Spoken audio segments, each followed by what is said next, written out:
نبي الله إبراهيم أيها هجرودي سوغا إلا صعتها وين ديسي سارة لورنجري سارنا قبر قروح بدن باي والنبي إسحاق هو يدي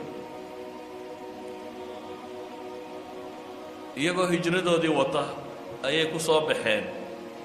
meel boqorrada ka mid uu ka taliyo boqor aad u dhaqan xun buu ahaa gobolka uu ka taliyo gabadh qurux badan haddii la arko waa in isaga loo geeyaa gabadh kastoo qurux badan boqorku waa inuu la seexdaa waa in loo geeyaa nebi ibraahim oo safaro haweenaydiisiina wata haweenaydiisuna oo gabadh qurux badan oo saara la yidhaahdo ayay meesha yimaadeen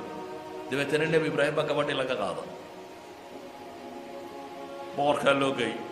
nebi ibraahim baa loo yeedho wuxuu ku yidhi man haadihi alatii macak war tan kula socotaa maxay ahayd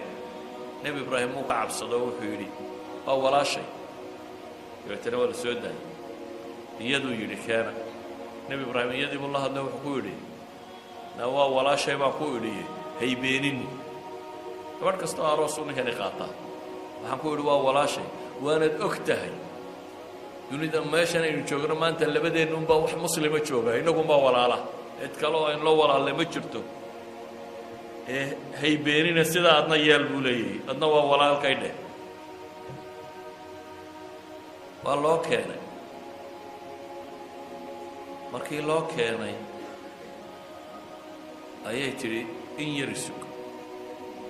waa weysaysatay dabeetana salaad bay tukatay dabeetana ilaahay bay bariday ilaahay maxay ku baryaysaa allahuma in kuntu aamantu bika wabirasuulik waaxsantu farji u fiirsa tacbiirka waxay leedahay ilaahayow haddaan adiga ku rumeeyey oo rasuulkaagii rumeeyey oo farjigayga aan ilaashaday ninkayga mooyaane aan cid kale weligay taaban falaa tusallit calaya hada alkaafir ilaa uu gaalka aha igu ibtilayna waa weysaysatay waa tukatay ilaahay bay bariday ilaahay waxay ku baryaysaa iimaanuhaa billaahi wa birasuulih rumayntay alle iyo rasuulkii rumaysay iyo dhowrsanideeda inay farjigeeda dhowratay oo aanay ninkeeda mooyaane weligeed cid kale arag ilaahu gaalka aha igu itixaamin bay tiri gaalkii baa suuxay markuu suuxay ee naftiisugu timi waa labadooda ayaa istidhi hadday naftu ka baxdana soo la odhan maayo iyadaa dishay ilaahayow ha igu dilin bay tihi illa waxaa ka baqaysaa hadduu dhintana in loo qabsado oo la yidhaahdo iyadaa dishay haddana ilaahay bay barido waxay tidhi ilaahu kici wuu soo kacay axmaq buu ahaaye markaasuu haddana isku soo maqiiqay war baryara sug bay tiri oo waa weysaysatay waa tukatay salaad kalay gashay mar labaad bay ilaahay bariday markay ilaahay bariday intii ilagalla ku bariday haddana dib u suuxa naftu markay qabatay bay istidhi mar haddana waa laguu qabsan doonaa ilaahay bay weydiisatay inuu kiciyo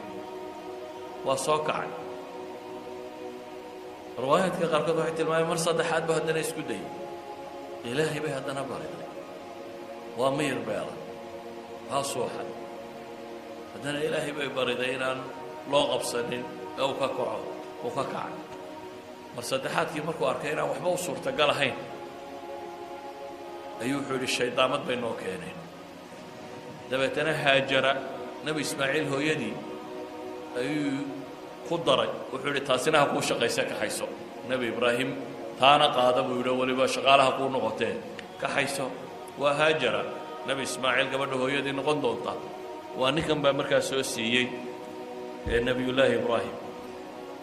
xagga kalena nebi ibraahim bay u timi oo wahuwa qaa'imun yusalli isna isagoo taagan oo ilaahay baryaya iyana way taagnayd oo ilaahay bay baryaysay isna xagga kaleu taagan yaho salaadu taagan yahay oo rabbigii baryaya in ilaahay haweentiisa uu badbaadiyo idan ayuha alaxiba waxaan leenahay haddaad rabto in ducada lagaa aqbalo waxyaabaha ducada lagu aqbalo waxaa ka mida markaa dhowrsanida farjigaaga oo dhowrsanaaday